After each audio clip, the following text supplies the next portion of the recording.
اعوذ باللہ من الشیطان الرجیم بسم اللہ الرحمن الرحیم رب اشرح لی صدری ویسر لی امری واحلل عقدۃ من لسانی یفقہوا قولی اللہم صلی علی محمد وآل محمد وعجل فرج آل محمد۔ میرے سامعین محترم، ہم نے آیت نمبر 34 سورہ بقرہ کی آیت نمبر 34 کو بیان کر رہے تھے۔ اس کا ایک حصہ ہم نے بیان کر دیا۔ آج ہم دوسرا حصہ بیان کریں گے اور حدیث نمبر جو ہے وہ 7 ہے۔ روایت جو آج ہم نے بیان کرنی ہے وہ جناب جمیل نے بیان کیا ہے کہ طیار اکثر مجھے کہا کرتا تھا کہ جب ابلیس ملائکہ میں سے نہیں تھا اور اللہ تعالیٰ نے آدم علیہ السلام کو سجدہ کرنے کا حکم ملائکہ کو دیا تھا، ابلیس ملائکہ میں سے نہیں تھا، تو پھر ابلیس نے سجدہ نہیں کیا تو پھر ابلیس کی نافرمانی کیسے ہوئی؟ سوال تو بنتا ہے اور کہا بھی جا سکتا ہے، تو لہذا اگر اس نے سجدہ نہیں کیا تو اس لیے کہ وہ ملائکہ میں سے نہیں تھا تو اس کو حکم بھی نہیں تھا۔ تو جمیل بیان کرتا ہے کہ پھر میں اور وہ دونوں حضرت امام جعفر صادق علیہ السلام کی خدمت میں حاضر ہوئے اور اس نے اس مسئلے کو احسن انداز میں بیان کیا۔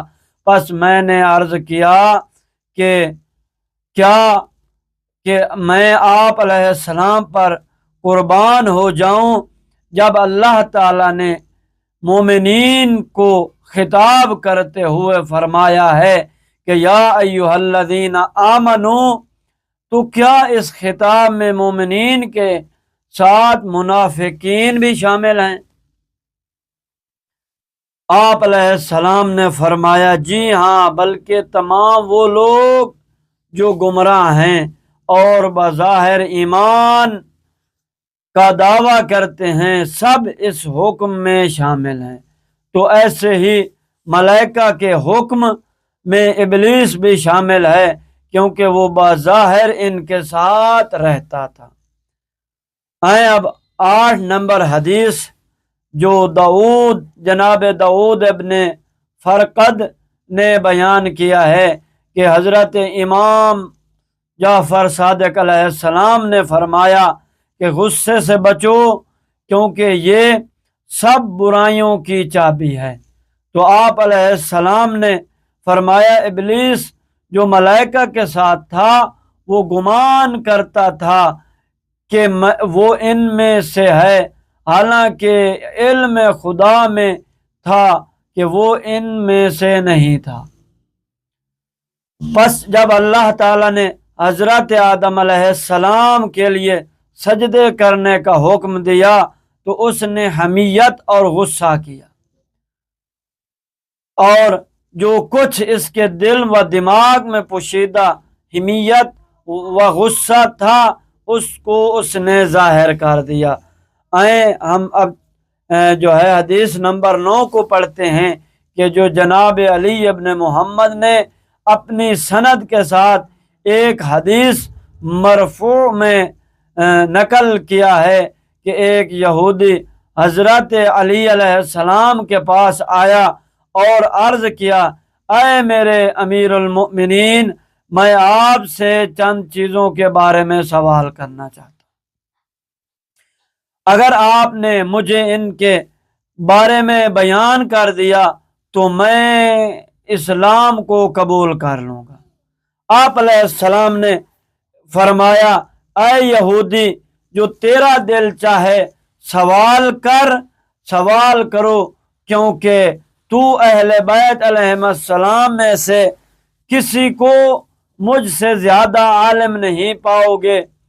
پس یہودی نے مسائل دریافت کرنا شروع کر دیے۔ سوال کرتے کرتے اس نے ایک سوال کیا کہ آدم علیہ السلام کا نام آدم کیوں رکھا گیا تھا؟ آپ علیہ السلام نے فرمایا آدم علیہ السلام کو آدم اس لیے کہا گیا کہ اللہ نے آدم کو عدیم الارض سے خلق کیا تھا۔ عدیم الارض یعنی زمین کا چہرہ، اور وہ ایسا ہے کہ اللہ تعالیٰ نے حضرت جبرائیل علیہ السلام کو حکم دیا تھا کہ وہ روئے زمین عدیم الارض سے 4 قسم کی مٹی لے کر آؤ، سفید مٹی، سرخ مٹی، سبز مٹی اور سیاہ مٹی۔ ان چاروں کو جبرائیل علیہ السلام لے کر گئے اور یہ اس کی نرمی اور آسان مٹی سے تھی۔ پھر اللہ نے جبرائیل کو 4 پانیوں کو لانے کا حکم دیا، میٹھا پانی، کڑوا پانی، نمکین پانی، بدبودار پانی۔ پھر جبرائیل علیہ السلام کو حکم دیا کہ وہ اس پانی کو مٹی میں ڈال دیں۔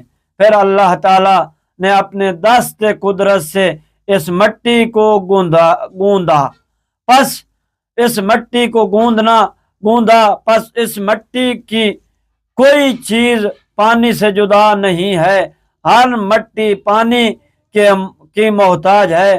پس اللہ نے میٹھا پانی حلق میں رکھا اور نمکین پانی آنکھوں میں قرار دیا اور کڑوا پانی کانوں میں قرار دیا اور بدبودار پانی کو ناک میں رکھا۔ اب ہم چلتے ہیں حدیث نمبر 10 کی طرف، جو یزید ابن سالم نے حضرت رسول خدا صلی اللہ علیہ وآلہ وسلم سے سوال کیا کہ آپ علیہ السلام مجھے بتائیں کہ آدم علیہ السلام کا نام آدم کیوں رکھا گیا؟ تو آپ علیہ السلام نے فرمایا حضرت آدم علیہ السلام کو زمین کی مٹی 3 سے خلق کیا گیا ہے، اور زمین کے ادہم یعنی عدیم ادہم زمین کے چہرے سے خلق کیا گیا تھا۔ یزید نے سوال پھر کیا کہ آدم علیہ السلام کو کیا زمین کی مٹی کی ایک قسم سے خلق کیا گیا تھا یا سب اقسام سے خلق کیا گیا تھا؟ تو آپ علیہ السلام نے فرمایا آدم علیہ السلام کو مٹی کی تمام اقسام سے خلق کیا گیا تھا۔ اگر ایک قسم سے خلق کیا گیا جاتا تو سب لوگ کی شکل و صورت ایک جیسی ہوتی، ایک دوسرے کی شناخت نہ ہو سکتی۔ یزید ابن سالم نے عرض کیا کہ اس کی دنیا میں مثال؟ آپ علیہ السلام نے فرمایا ہاں، اس کی مثال دنیا میں تراب مٹی ہے کہ اس میں سفیدی بھی پائی جاتی ہے، اس میں سبز رنگ بھی پایا جاتا ہے، اس میں کرمز رنگ بھی پایا جاتا ہے، اس میں سرخ بھی ہے، اس میں نیلا رنگ بھی پایا جاتا ہے، اس میں زرد رنگ بھی پایا جاتا ہے، خاکی رنگ بھی ہے، اس میں مٹھاس بھی ہے، نمکین بھی ہے، سختی بھی ہے اور نرمی بھی ہے۔ اسی وجہ سے لوگوں کے رنگ بھی مختلف ہیں اور ان کے مزاج بھی مختلف ہیں۔ ان میں سے بعض نرم مزاج ہیں اور بعض سخت مزاج ہیں، اور جیسے زمین کی تراب کے رنگ ہیں ایسے ہی لوگوں کے رنگ مختلف ہیں۔ تو سالم نے حضرت امام باقر علیہ السلام سے نقل کیا ہے کہ آپ علیہ السلام سے سوال کیا گیا کہ آدم علیہ السلام کو آدم کیوں کہا گیا ہے؟ تو آپ علیہ السلام نے فرمایا اس کی وجہ یہ ہے کہ آدم کی 3 کو زمین کے ادہم سے اٹھایا گیا تھا۔ سالم نے عرض کیا حوا کا نام کیوں دیا گیا ہے؟ تو آپ علیہ السلام نے فرمایا کیونکہ اس کو ایک زندہ کی پسلی سے خلق کیا گیا تھا، یعنی حضرت آدم علیہ السلام کی پسلی سے۔ سالم نے عرض کیا ابلیس کو ابلیس کیوں کہا گیا تھا؟ تو آپ علیہ السلام نے فرمایا کہ کیونکہ وہ رحمت خدا سے مایوس ہو چکا ہے، پس وہ کبھی بھی رحمت خدا اس کو شامل حال نہیں ہوگی۔ سالم نے عرض کیا جن کو جن کیوں کہا جاتا ہے؟ تو آپ علیہ السلام نے فرمایا کیونکہ اس کو چھپایا گیا ہے، پس ان کو دیکھا نہیں جاتا۔ تو اب ابن عباس ابن ہلال نے حضرت ابو الحسن امام رضا علیہ السلام سے نقل کیا ہے کہ آپ علیہ السلام نے فرمایا ابلیس کا نام آسمانوں میں سے حارس تھا، پھر اللہ نے اس کو حکم دیا اے ابلیس، اے آسی، تو اس کو ابلیس اس لیے کہا گیا کیونکہ یہ رحمت خدا سے مایوس ہو چکا ہے۔ تفسیر عیاشی میں جمیل ابن دراج سے نقل ہوا ہے کہ وہ بیان کرتا ہے کہ میں نے حضرت امام صادق علیہ السلام سے ابلیس کے بارے میں سوال کیا گیا وہ ملائکہ میں سے تھا یا وہ آسمانوں کی کسی چیز کا انچارج تھا؟ تو آپ علیہ السلام نے فرمایا وہ ملائکہ میں سے نہیں تھا اور نہ ہی کسی چیز کا انچارج تھا۔ ملائکہ گمان کرتے تھے کہ وہ شاید ان میں سے ہے، جبکہ اللہ جانتا تھا کہ وہ ملائکہ میں سے نہیں تھا اور نہ ہی کسی چیز کا انچارج تھا اور نہ ہی اس کا کوئی کرامت و فضیلت حاصل تھی۔ راوی بیان کرتا ہے کہ امام علیہ السلام کا جواب طیار کے سامنے نقل کیا گیا تو اس نے اس کا انکار کر دیا اور اس کو قبول نہ کیا، اور اس نے کہا کہ ابلیس کیسے ملائکہ کی بزم میں سے نہیں تھا جبکہ اللہ کا حکم سجدہ شامل تھا۔ فرمایا فسجدوا الا ابلیس۔ اس کے بعد طیار امام علیہ السلام کی خدمت میں حاضر ہوا اور میں بھی آپ علیہ السلام کی خدمت میں حاضر تھا۔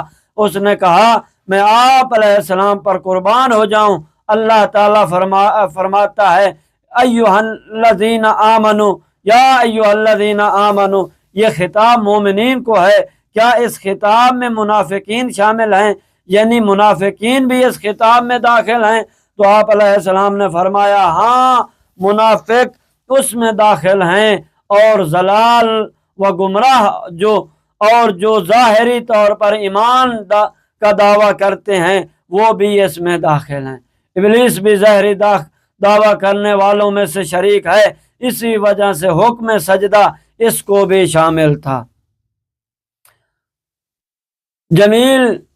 جمیل ابن دراج نے حضرت امام صادق علیہ السلام سے نقل کیا ہے کہ میں نے آپ علیہ السلام سے ابلیس کے بارے میں سوال کیا کیا وہ ملائکہ کی بزم میں سے تھا یا وہ آسمان کے اموروں میں سے کسی کا انچارج و مختار تھا؟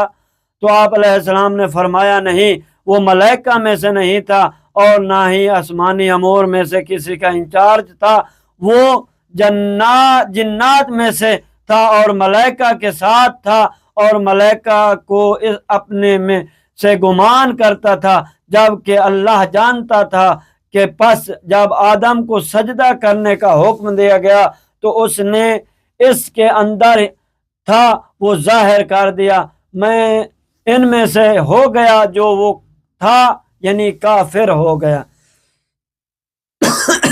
اسی طرح جناب ابو بصیر بیان کرتا ہے کہ حضرت ابو عبداللہ امام صادق علیہ السلام نے فرمایا پہلا کفر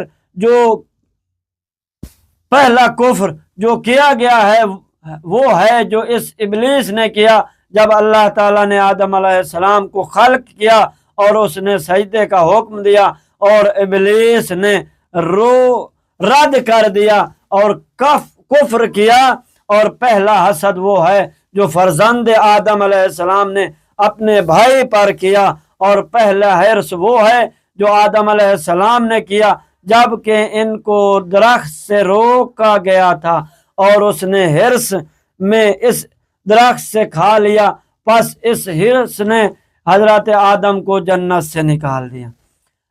بدر ابن خلیل اسدی نے بیان کیا ہے کہ اہل شام میں سے ایک شخص نے امیر المؤمنین سے نقل کیا ہے کہ آپ علیہ السلام نے فرمایا زمین کا پہلا ٹکڑا جس پر اللہ کی عبادت کی گئی تھی وہ کوفے کی زمین ہے، یہاں پر اللہ نے ملائکہ کو حکم دیا کہ وہ آدم علیہ السلام کو سجدہ کریں، اور انہوں نے کوفے کی زمین پر سجدہ کیا۔ تو موسیٰ ابن بکر الوسطی بیان کرتا ہے کہ میں نے حضرت امام موسیٰ کاظم علیہ السلام سے سوال کیا کہ کفر اور شرک سے مقدم کون ہے، تو میں نہیں جانتا کہ تو لوگوں سے ایسا جھگڑا کرے۔ تو میں نے عرض کیا کہ ہشام ابن حاکم نے مجھے اس طرح کا سوال کرنے کا حکم دیا تھا کہ میں آپ علیہ السلام سے سوال کروں، تو آپ علیہ السلام فرمایا کہ کفر قدیم تر ہے، اور یہ وہی انکار ہے جو ہوا تھا کہ جس کے بارے میں اللہ نے ابلیس کے لیے کیا کہا تھا کہ اس نے انکار اور تکبر کیا اور وہ کافروں میں سے ہو گیا۔ تو انشاءاللہ ہم جو ہے کل آیت نمبر 35 اور 36 کو بیان کریں گے انشاءاللہ، خدا نے چاہا تو، خدا نے توفیق دی۔ تو لہٰذا میرے بھائی، یہ وہ یعنی کفر، یعنی جو پہلا زمین پر کفر ہوا تو وہ یہی ہے کہ ابلیس نے انکار کیا۔ تو آج اس محفل اور اس نشست کا اختتام یہاں اسی حدیث 17 نمبر پر کرتے ہیں۔ والسلام ورحمۃ اللہ وبرکاتہ۔ اللہم صلی علی محمد وآل محمد وعجل فرجہ۔